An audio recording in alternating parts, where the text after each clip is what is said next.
how many hours a day you waste or how many hours a week you waste. And the classic answer is something like 4 to 6 hours a day. You know, inefficient studying, watching things on YouTube that not only do you not want to watch, that you don't even care about, that make you feel horrible about watching after you're done. And so if your life isn't everything it could be, you would ask yourself, well, what would happen if you just stopped wasting the opportunities that are in front of you? I should lose weight. I should work out. I should work harder.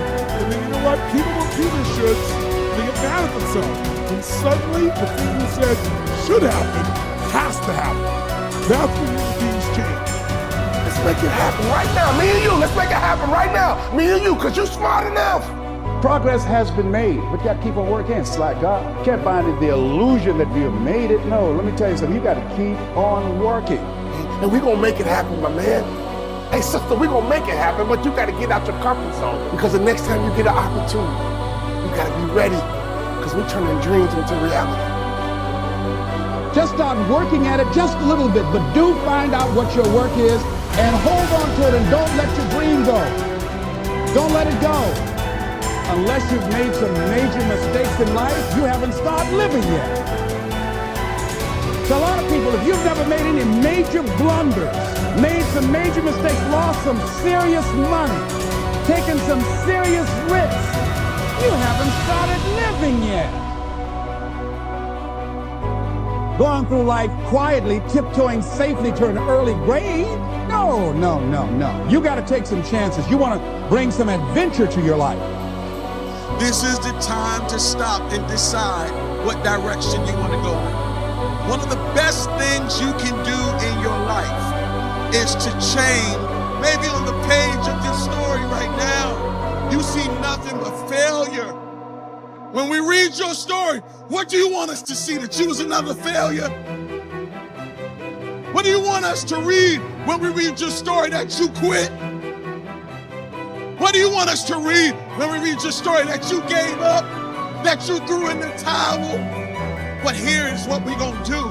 We're getting ready to turn the page, because when you turn the page, you get ready to write a new story.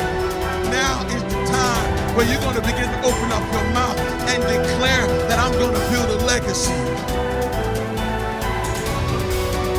Waste no more time arguing what a good man should be. Instead, be one and leave a lasting legacy for the next generation. This legacy should not be measured in material wealth, but rather in the strength of character and faith that you pass on.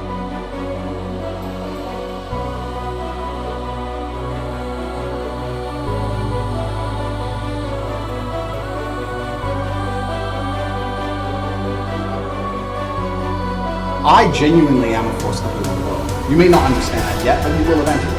And I genuinely believe I'm acting under the instruction of God to do good things. I want to make the world a better place. I genuinely believe my legacy is a good legacy. And I believe that eventually, when the legacy media catches up, they're going to understand I'm a good, positive influence. I think a man should have absolutely no interest in whether he's actually happy. If I wake up and I'm unhappy, I will do the exact same things as if I am happy. I will go to the gym the same. I will work the same. How I feel has no impact on how I live my life. I don't think happiness as an index is a healthy view for a man to have on life success. If you're waking up and going, oh, am I happy, am I not? You're looking at life wrong. I think of a man, if you put happiness if you move it down the scale, right? And you start looking at, am I successful? Am I competent? You know, am I achieving things? Am I respected?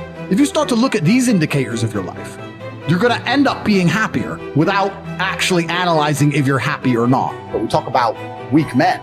This is what's scariest about this entire agenda they're trying to purport. Because their ideas, like the feminist idea and like the mainstream idea and like Logan Paul's ideas, all their ideals is if we weaken men, then if they become weak enough, they'll no longer be a threat.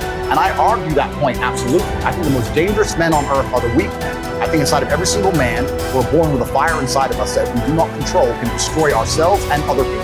And if you look at men who have no emotional control, because that's what they're trying to teach us to have. They're saying, listen, you're a man, you're allowed to just cry all the time and have no emotional control, no stoicism, just react to your emotions. Do you know what happens when you tell men to just react to their emotions? Anger.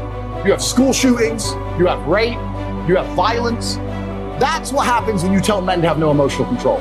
These school shooters are kids with no emotional control. Rapists are men with no emotional control. Violence and the bullshit you see on the street are men with no emotional control. Telling men to not be stoic is going to create a breed of violent young men who have no emotional control, can't control their emotions, and act out on them.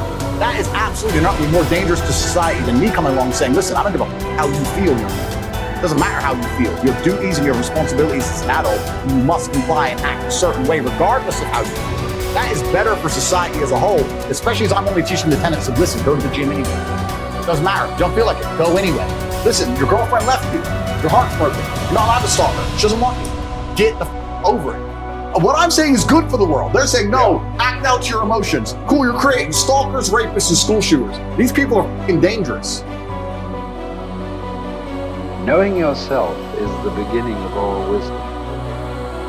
Simplify your life. Don't waste the years struggling for things that are unimportant. Don't burden yourself with possessions. Keep your needs and wants simple and enjoy what you have. Don't destroy your peace of mind by looking back, worrying about the past. Live in the present. Simplify. Our life is what our thoughts make it. Do every act of your life as if it were your last. In a word, your life is short. You must make the most of the present with the aid of reason and justice, since it is possible that you may be quitting life this very moment. Govern every act and thought accordingly.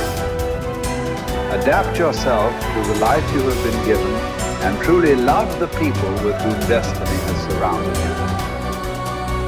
If you accomplish something good with hard work, the labor passes quickly, but the good endures.